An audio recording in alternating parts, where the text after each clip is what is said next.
تاریخ گواہ ہے کہ بعض اوقات معمولی ذروں پر قسمت کی دیوی یوں مہربان ہوئی کہ آفتاب بن کر ایک جہاں روشن کر دیا۔ وہ جو مختلف ہاتھوں سے ہوتے ہوئے غلام منڈی میں جا پہنچا تھا اور جس کی بولی سر عام لگائی جا رہی تھی، وہ گوہر نایاب سبکتگین تھا، جس کے نزدیک بخارا کے بازاروں کی بھیڑ، مدرسوں کی رونق، اہل علم کی فراوانی گویا ایک خواب تھا۔ یہ مقدر کی مہربانی ہی تو تھی کہ وہ ایک غلام منڈی سے سفر کرتے ہوئے الپتگین کے عظیم الشان محل تک جا پہنچا تھا۔ اس غلام کی دلیری نے ایک ہی حملے میں غزنی کو مٹھی میں دبا لیا، جس کی بدولت الپتگین غزنی کے سینے پر پاؤں رکھ کر کھڑا ہو گیا اور 15 سال تک نہایت کروفر سے غزنی پر حکومت کی۔ جس طرح غلام سبکتگین نے ایک ہرنی اور اس کے بچے پر رحم کیا اور ہرنی کی تشکر امیز نگاہوں میں جو ممنونیت تھی، شاید قدرت کو اس کی اسی ادا پر پیار آ گیا تھا کہ ایک طاقتور انسان نے ایک کمزور جانور پر رحم کر کے تاریخ میں ایک مثال قائم کر دی اور مسند حکومت اس کے قدموں میں ڈھیر ہو گئی۔ ماضی کا آئینہ، با اختیار اور بے اختیار انسانوں کے عبرت اثر واقعات، سلطان سبکتگین، والد گرامی سلطان محمود غزنوی کی داستان، فتح مکرر۔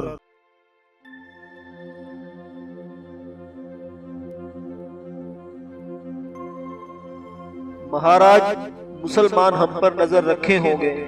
اگر انہوں نے دیکھا کہ ہم واپس جا رہے ہیں تو وہ ہمارا تعاقب کریں گے اور ہمیں گاجر مولی کی طرح کاٹ کر رکھ دیں گے اور ممکن ہے لاہور پر قابض ہو جائیں۔ عجیب آدمی ہو، واپسی کا مشورہ بھی دیتے ہو اور واپسی سے روکتے بھی ہو۔ اگر ہم صلح کر کے جائیں تو واپسی کا راستہ عزت سے طے ہو جائے گا۔ میں ایک ملیچ کی طرف صلح کا ہاتھ بڑھاؤں؟ کیا کریں، مجبوری ہے۔ ہم یہ سب دیوتاؤں کے سکون کی خاطر کریں گے۔ وہ صلح پر آمادہ ہو جائے گا۔ اگر اس نے صلح سے انکار کر دیا تو یہ میری اور بھی بے عزتی ہوگی۔ سلطان غزنی اس صلح سے انکار نہیں کر سکے گا، کیونکہ اسے ہمارے لشکر کی کثرت کا علم ہے۔ وہ یہ دیکھ چکا ہے کہ 3 دن گزرنے کے باوجود ہم پر غالب نہ آ سکا۔ رات جو طوفان آیا ہے، اس نے اسے بھی ہلا دیا ہوگا۔ جے پال نے سب کے مشورے سے ایک وفد ترتیب دیا اور اس وفد کو کچھ اختیارات دے کر سلطان ناصر الدین سبکتگین کے پاس روانہ کر دیا۔ سبکتگین کو معلوم ہوا کہ راجہ جے پال کی طرف سے کوئی وفد ملاقات کے لیے آیا ہے تو اس نے بھی اپنے فرزند محمود اور مزید 2 سرداروں کو اپنے خیمے میں طلب کر لیا اور وفد کو حاضری کا پروانہ جاری کر دیا۔ سبکتگین نے ایسا وفد اس سے پہلے نہیں دیکھا تھا۔ وفد کے ارکان کے چہروں پر سخت خوف طاری تھا اور جسم ہلکی سے لرزش طاری تھی جو کسی خوف کی نشاندہی کر رہی تھی۔ آپ لوگ اتنے گھبرائے ہوئے کیوں ہیں؟ لشکر میں سب خیریت تو ہے؟ خیریت کہاں؟ کیا آپ نے رات کا طوفان نہیں دیکھا؟ یہ طوفان تو ہم پر بھی گزرا ہے، ہم نے تو اسے قدرتی آفت سمجھ کر برداشت کر لیا۔ ہمارے دیوتا ہم سے ناراض ہو گئے ہیں، اب ہم مزید جنگ نہیں کر سکتے۔ ہمارے راجہ نے صلح کا پیغام دے کر آپ کے پاس بھیجا ہے۔ آپ اپنے ملک واپس چلے جائیں اور ہم بھی واپس ہو جائیں، ورنہ ایسا ہی ایک طوفان آج رات بھی آئے گا۔ اس کے باوجود ہم صلح پر تیار نہیں، محمود نے دخل دیا۔ سبکتگین کو محمود کی رائے سے اختلاف تھا۔ اس کی رائے میں ان حالات میں صلح ہی بہترین راستہ تھی۔ اب محمود اور سبکتگین میں بحث ہونے لگی تھی۔ دوسرے سرداروں نے بھی محمود کی حمایت کی اور بات اس نتیجے پر پہنچی کہ اس وقت صلح کرنا دانش مندی نہیں۔ راجپوتوں کا وفد واپس مایوس ہو کر چلا گیا۔ یہ وفد واپس گیا تو جے پال کامیابی کی امید لگائے بیٹھا تھا۔ کن شرائط پر صلح کر کے آئے ہو؟ صلح کی نوبت ہی نہیں آئی۔ سلطان نے ہمارا پیغام ٹھکرا دیا، بلکہ یہ کہا جائے تو مناسب ہوگا کہ سلطان تو صلح کے لیے تیار ہو گیا تھا، لیکن اس کے بیٹے محمود نے مخالفت کی۔ کیا تم نے راجپوتوں کی عددی کثرت سے انہیں خائف نہیں کیا؟ وہ ہماری کثرت سے بالکل خائف نہیں۔ تم نے انہیں طوفان یاد نہیں دلایا تھا؟ وہ اسے اتفاق سمجھتے ہیں۔ کیا وہ نقصان سے بھی خائف نہیں؟ ہم نے ان کا کوئی خیمہ گرا ہوا نہیں دیکھا۔ اس طوفان نے انہیں کوئی نقصان نہیں پہنچایا۔ اس کا مطلب ہے دیوتا صرف ہم سے ناراض ہیں۔ اب یہ صلح اور بھی ضروری ہے۔ یہ صلح ہو تو کیسے ہو؟ اس کا بیٹا اور دوسرے سردار صلح کے لیے بالکل تیار نہیں۔ مایوسی پاؤں پکڑنے لگی تھی۔ سپہ سالار بھیم نے درمیان کا راستہ نکالا۔ سلطان صلح کرنے میں شاید اس لیے تاخیر کر رہا ہے کہ وہ ہمیں مجبور کر کے تاوان جنگ طلب کر سکے، تو کیا میں یہ ذلت منظور کر لوں جبکہ اس جنگ میں میرا نقصان زیادہ ہوا ہے؟ جے پال نے کہا۔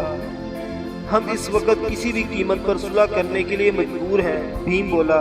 اگر ہم جنگ کر کے اسے صلح پر مجبور کر دیں، ہمارے سپاہیوں میں لڑنے کی ہمت نہیں ہے جناب، دیوتا بھی ہمارا ساتھ چھوڑ گئے ہیں، وہ کتنا زر تاوان طلب کرے گا؟ تاوان کی کمی بیشی پر بات کی جا سکتی ہے، لیکن وہ کچھ نہ کچھ تاوان طلب تو کرے گا۔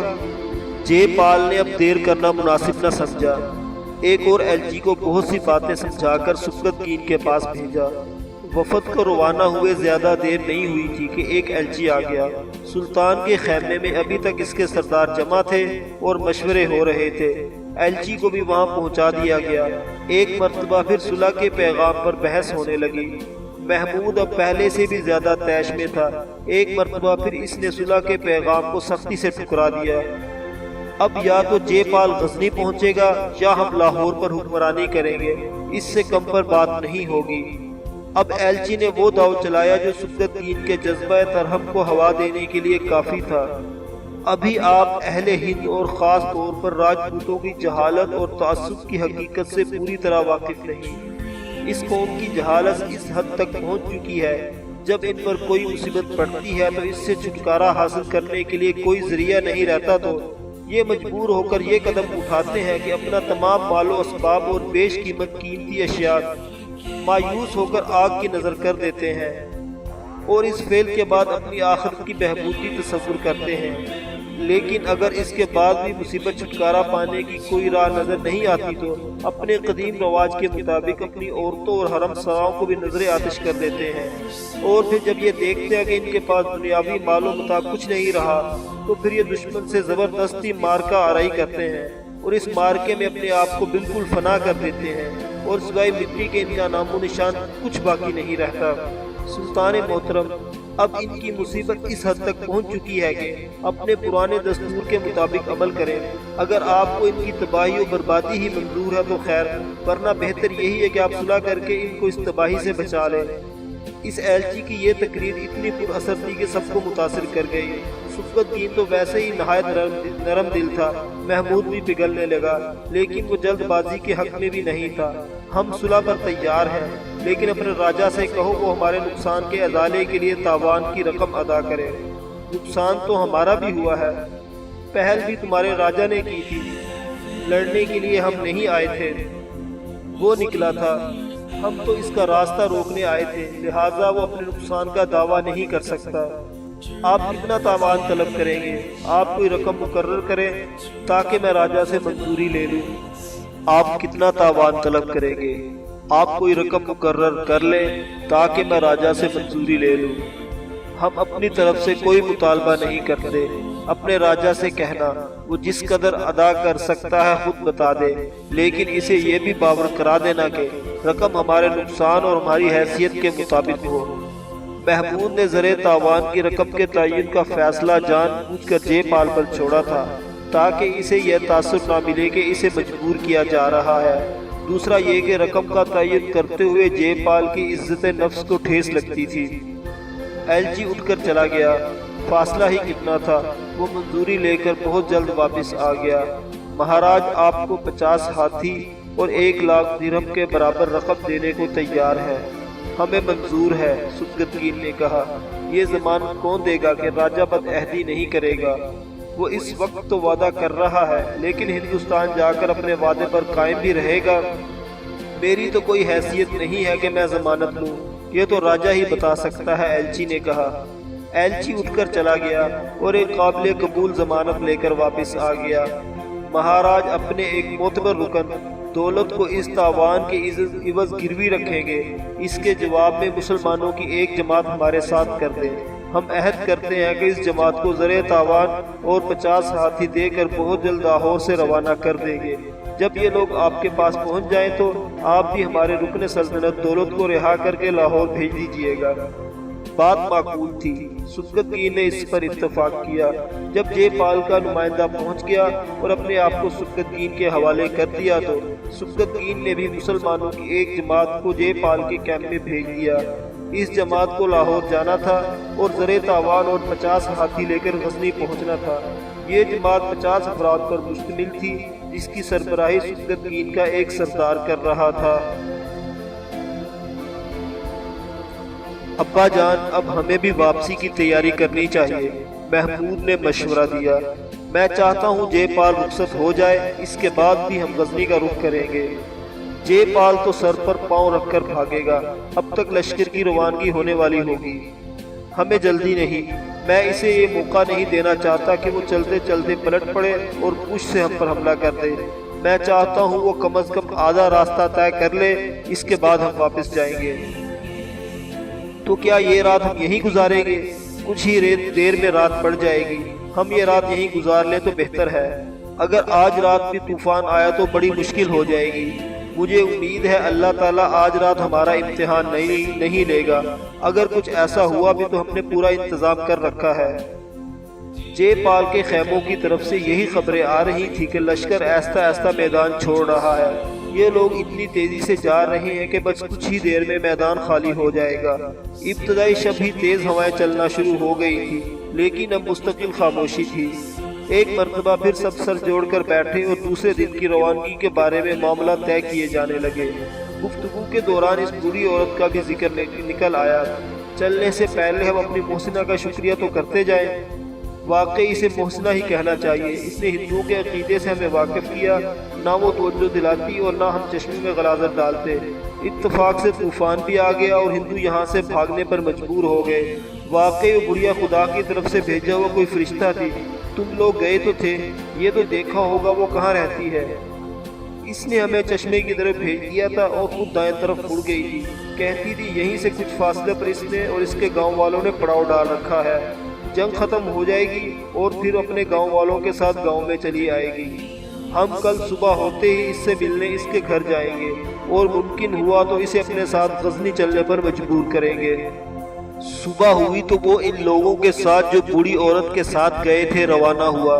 وہ سب گھوڑوں پر سوار تھے، لہٰذا اس مقام تک بہت جلد پہنچ گئے جہاں سے وہ بوڑھی عورت اپنے پڑاؤ پر جانے کے لیے مڑی تھی۔ کئی میل چلے گئے، آبادی کا نام و نشان تک نہیں تھا۔ تم لوگوں نے ٹھیک سے دیکھا تھا، وہ اسی طرف آئی تھی۔ یہاں تو دور تک کوئی انسان نظر نہیں آتا۔ وہ نہیں تو کوئی تو یہاں ہوتا۔ امیر ہم نے اچھی طرح دیکھا تھا، وہ اسی طرف آئی تھی۔ میرے عزیز ساتھیوں، تم غلط نہیں کہہ رہے ہوگے، لیکن وہ یہاں نہیں رہتی، وہ کہیں بھی نہیں رہتی۔ خدا نے اسے ہماری مدد کے لیے بھیجا تھا۔ اب اس کے بارے میں زیادہ مت سوچو اور واپس چلو۔ سب نے واپسی کے لیے باگیں موڑ لی۔ رستہ بھر کسی نے کسی سے کوئی بات نہیں کی۔ اللہ مسلمانوں کی مدد کرتا ہے۔ وہ بوڑھی عورت کوئی غیبی اشارہ تھا اور کچھ نہیں۔ سبکتگین نے اپنے خیمے میں داخل ہوتے ہوئے کہا، سواروں کا ایک دستہ راجپوتوں کے لشکر میں جا کر دیکھ آیا تھا۔ وہاں اب کوڑے کرکٹ اور گندگی کے ڈھیر کے سوا کچھ نہیں تھا۔ اس کا مطلب یہ تھا کہ لشکر رات ہی کو کسی وقت روانہ ہو گیا۔ سبکتگین کو یہ احوال معلوم ہوا تو اس نے بھی واپسی کا بگل بجا دیا۔ خیمے وغیرہ پہلے ہی کھول کر لپیٹ لیے گئے تھے، بس اب چلنے کی دیر تھی۔ اسلامی لشکر مسلح ہوا اور شہر غزنی کی طرف روانہ ہوا۔ محمود اس روز بہت اداس تھا۔ حالات کچھ ایسے ہو گئے تھے کہ اسے صلح کی پیشکش قبول کرنا پڑی، ورنہ وہ تو لاہور تک پہنچنے کے لیے بے چین تھا۔ اس نے دل ہی دل میں عہد کیا کہ وہ ایک دن ہندوستان پر حملہ آور ضرور ہوگا اور ان راجاؤں کا گھمنڈ توڑے گا جس میں وہ مبتلا تھے۔ جے پال اس تیزی سے لاہور کی طرف روانہ ہوا جیسے اسے کسی تعاقب کا خطرہ ہو یا اہل لاہور کو کسی خوشخبری سے آگاہ کرنا ہو۔ اس نے اپنے دل کو ٹٹولا، یہ خوشخبری ہی تو تھی کہ دیوتاؤں نے ہمیں کسی بڑے نقصان سے دوچار کیے بغیر لاہور تک آنے دیا۔ صلح کا معاملہ بھی بخیر و خوبی نمٹ گیا۔ لاہور کے شہریوں کو معلوم ہوا کہ راجہ واپس آ رہا ہے تو وہ شہر سے باہر نکل کر اس کے استقبال کے لیے جمع ہو گئے۔ لوگ یہی سمجھ رہے تھے کہ وہ فتح یاب ہو کر لوٹا ہے، اصل حقیقت سے کوئی بھی واقف نہیں تھا۔ لشکر تو شہر سے باہر ہی چھونی کی طرف چلا گیا۔ راجہ کو جلوس کی شکل میں اس کے محل تک لایا گیا۔ اراکین سلطنت جو راجہ کے استقبال کے لیے آئے تھے، ان 50 آدمیوں کو راجہ کے جلوس میں دیکھ کر سخت حیران تھے۔ جو سبکتگین نے زر تاوان کی وصولی کے لیے روانہ کیے تھے۔ راجہ نے محل میں پہنچنے کے بعد ان 50 آدمی کو قلعے کے ایک حصے میں ٹھہرا دیا اور خود آرام کرنے کے بہانے ان لوگوں کے بارے میں کچھ بتانے سے گریزاں ہو گیا۔ اس نے یہ بھی اعلان کر دیا کہ وہ 2 دن تک کسی سے ملاقات نہیں کرے گا۔ بھیم ابھی تک چمپا کو نہیں بھولا تھا۔ لاہور واپسی کے فوراً بعد اسے چمپا کی یاد آ گئی۔ جنگ ختم ہو گئی تھی، لہٰذا اب منتری سے بات کی جا سکتی تھی، لیکن اس سے پہلے وہ منتری پر چند احسانات کر دینا چاہتا تھا تاکہ جب وہ چمپا سے سگائی کے لیے اس سے بات کرے تو وہ منع نہ کر سکے۔ اسی دن رات کو جب شہر میں چراغاں ہو رہا تھا، وہ اس سے ملنے کے لیے اس کے گھر چلا گیا۔ منتری نے اسے اپنی خوش قسمتی سمجھا کہ بھیم آج ہی شہر آیا ہے اور آج ہی اس سے ملنے چلا آیا۔ بھیم اس کے دروازے پر پہنچا تو سپہ سالار نہیں، عاشق دلگیر تھا۔ منتری نے گھر سے باہر نکل کر اس کا استقبال کیا اور اسے اپنے دیوان خانے میں لے کر آ گیا۔ آپ سیناپتی ہیں، تھکے ہوئے ہوں گے اور آج ہی مجھ سے ملنے چلے آئے۔ بس بات ہی ایسی ہے کہ آنا پڑ گیا، حکم کیجئے۔ آپ کو راجہ سے یہ پوچھنے کی فرصت تو نہیں ملی ہوگی کہ اسے فتح ہوئی یا شکست۔ راجہ نے موقع ہی نہیں دیا، لیکن اتنا تو سمجھ سکتا ہوں کہ اگر فتح ہوتی تو آپ لوگ غزنی میں ہوتے۔ ہاں، یہ ہو سکتا ہے کہ غزنی کے بادشاہ نے راجہ کی عظیم طاقت کے سامنے گھٹنے ٹیک دیے اور باج گزار بننے کا فیصلہ کر لیا ہو۔ ایسا کچھ بھی نہیں ہوا۔ راجہ نے بڑی شرم کا کام کیا ہے۔ وہ تاوان ادا کرنے کے وعدے پر صلح کر کے آیا ہے۔ تاوان ادا کرنے کا وعدہ کر کے آیا ہے؟ یہ تو راجپوتوں کے لیے۔ سب راجپوتوں کو نہ کہو، یہ راجہ کا فیصلہ تھا، مجھے بھی مجبور ہونا پڑا۔ اور یہ اس کے ساتھ غزنی کے لوگ کیوں آئے ہیں؟ ان کو راجہ نے تاوان کی رقم دے کر غزنی روانہ کرے گا۔ اب پوری بات سمجھ میں آ گئی۔ راجہ نے اسی لیے 2 دن تک کسی سے ملنے سے انکار کر دیا ہے۔ اس عرصے میں وہ کوئی بہانہ سوچے گا، لیکن میں اس سے پوچھوں گا ضرور کہ جب اسے یہی کرنا تھا تو غزنی پر حملہ آور ہونے کے لیے نکلا ہی کیوں تھا؟ اور یہ آپ کو بھی پوچھنا تھا کہ سینا کے ہزاروں آدمی مروا کر اس نے بتلی کا ثبوت کیوں لیا؟ منتری جی، میں تو راجہ کا ملازم ہوں اور راجپوت ہوں، آپ اس کے وزیر ہیں، وہ آپ کو دایاں بازو کہتا ہے، آپ برہمن بھی ہیں۔ یہ سوال آپ اس سے کر سکتے ہیں، لیکن میرا نام نہ آئے، اسے یہ معلوم نہ ہو کہ یہ باتیں میں نے آپ کو بتائی ہیں۔ سیناپتی، میں آپ کا شکریہ ادا کرتا ہوں کہ آپ نے مجھے آگاہ کیا۔ آپ کی طرف سے میرے دل میں بڑی جگہ پیدا ہو گئی ہے، فکر نہ کریں، میں آپ کا نام نہیں آنے دوں گا۔ اس پوری گفتگو کے دوران چمپا اسے نظر نہیں آئی۔ یہ پوچھنا بھی مناسب معلوم نہ ہوا کہ چمپا کہاں ہے۔ وہ بہت خوش آیا تھا، نہایت افسردہ ہو کر اٹھا۔ جب 2 دن گزر گئے تو منتری وہ پہلا آدمی تھا جس نے راجہ سے ملاقات کی۔ مہاراج، جب سے آپ آئے ہیں لاہور میں ایک افواہ اڑی ہوئی ہے۔ افواہوں کا کیا ہے، اڑتی ہی رہتی ہیں۔ افواہ یہی سنی ہوگی کہ ہم نے غزنی کے بادشاہ سے صلح کر لی۔ کیا یہ محض افواہ ہے؟ نہیں، بلکہ ہم صلح کر کے ہی آئے ہیں۔ لیکن کیا تم اس کی وجہ سننا پسند نہیں کرو گے؟ کیا ہماری سینا نے لڑنے سے انکار کر دیا تھا؟